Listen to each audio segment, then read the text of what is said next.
to my Shining video. I kind of teased this. It's kind of a big project for me.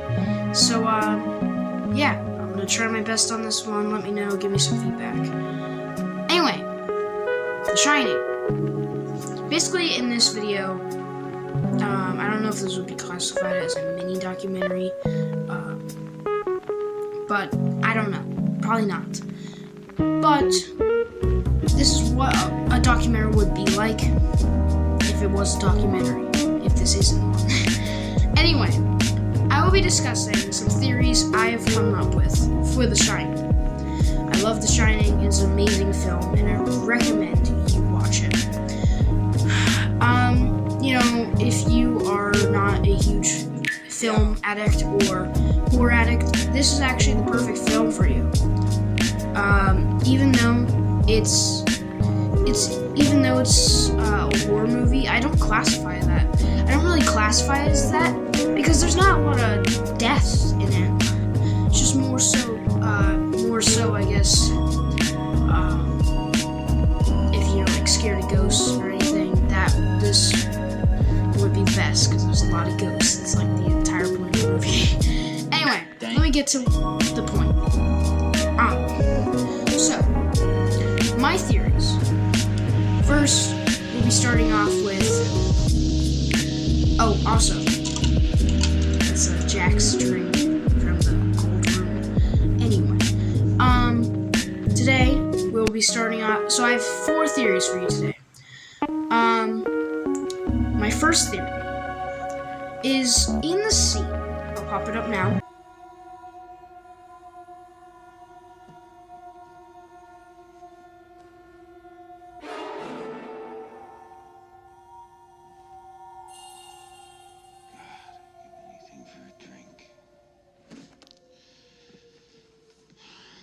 Soul. Just a glass of beer.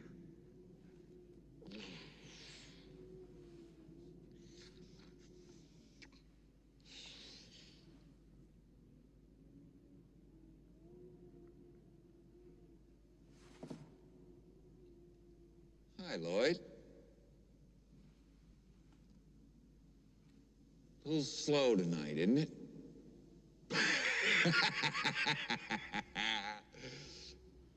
Yes, it is, Mr. Torrance. Jack says he would sell his soul for a beer. I know, I'm taking this literally. But right after he says that, is it a coincidence that Lloyd, the spirit, the former caretaker of the Overlook Hotel, happens to appear right in front of him, and he starts getting in this weird mood, like he is being possessed in some way? You know, how before he was like, you know, there was like those moments where he was kind of violent, but not to the point where you would think he would like hurt his kids or anything. It was just like to the point where like he was just losing his mind. It wasn't like, oh, I'm gonna go kill my family with an axe. No, that was not what the point I kind of got across at that moment. But this kind of introduced a new version of Jack. More violent, but kind of the same, like, version, just more, like, violent and killing-wise. But, you know, yeah. And this is where he, like, takes a whole mood change in the entire film. It's like almost the spirits of Overlook took it seriously and actually took his soul for beer. And then, you know, obviously Lloyd was selling him the whiskey or whatever. So it perfectly supports them. That's my little theory. I don't know that. Second theory. How much shine do you need to see the spirits of the Overlook Hotel? Clearly you need a certain degree of shine to be able to see them. Because, you know, no one else seems to talk about how they see stuff, or the gold room starts to be very populated when no one's there. No one talks about that. Even the owner doesn't. You would think there would be some sort of case to where they would talk about that at some point, but they never do. They never take that into account. Not once. So, I think you have to have a certain degree of shine to be able to see it. Obviously, Dick did. Danny has been able to see it.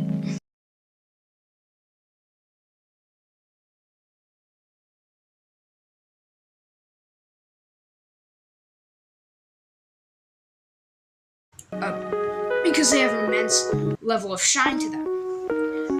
But Jack and Wendy do. If you didn't think so, well, they do. You know, Wendy, she's able to see her. Or, well, no, she's not able to see her, but she takes Danny's word for it, and can also kind of like see the guy was like, great party, isn't it? And saw all the other stuff of the spirits.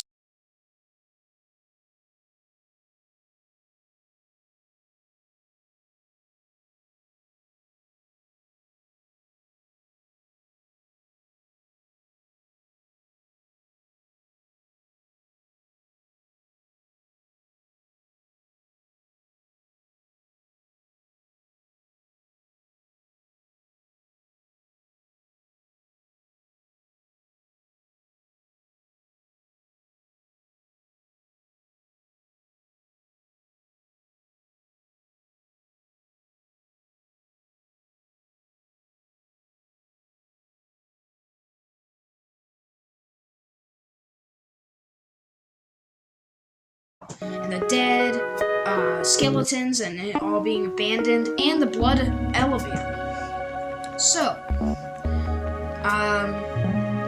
and Jack, obviously, because he can see all the spirits and he can see the party going on when there clearly wasn't a party. By the way, that party, I believe, was the party of 1912, where he was shown caretaking that entire party and working for the hotel and caretaking for the hotel. The next theory, I did the first two. I'll be covering, what would happen if you were alone? You know, the spirits of the Overlook Hotel strongly encouraged Jack to kill his family. To be honest with you, they were, in that scene where he was locked in the cellar. He was like, if I let you out, will you basically kill them? And then he said he would, and he let him out. So he didn't get to that point, but whatever. So what would happen if you were to be alone in the hotel? No family, no sons or daughters, no wife, alone. Well, I think you would be experiencing the same spirits and see all the, the spirits, and they wouldn't be harming you as they weren't trying to harm Jack.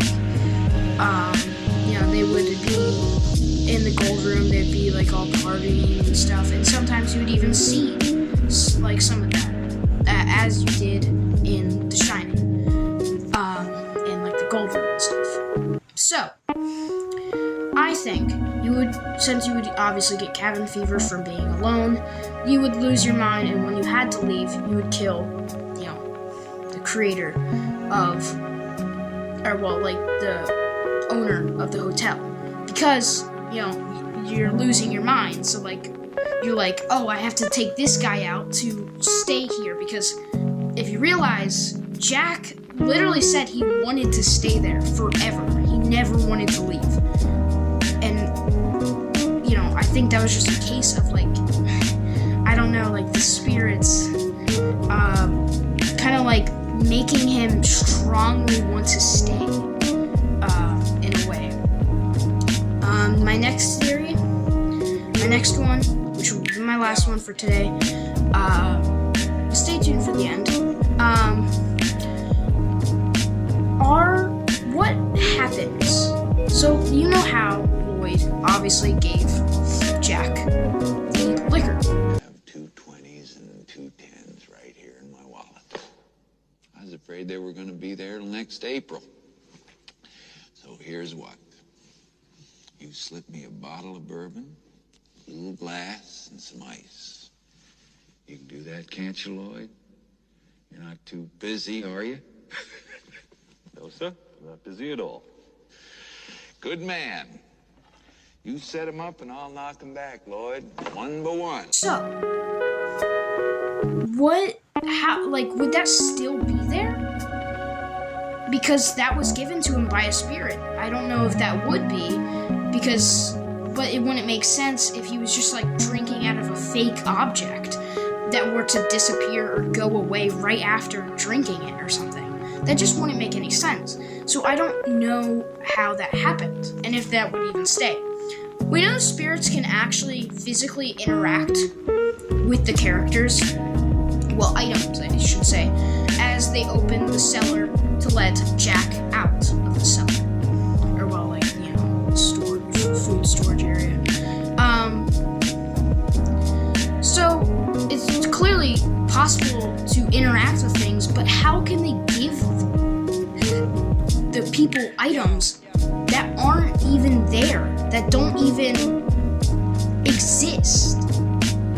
Well, my theory is, thinking about it now, is this is trying to take place as he's the caretaker, right? So, these items are from when he was a caretaker and are being given to him because they're from that time period. And the spirits of Overlook are experiencing it still, so they can just give it to him because it's in that same time span and they're in that area. Although Jack can't see it until later on. That is my theory. Although this is the end, I would love to do more of these, and please tell me you enjoy this or not.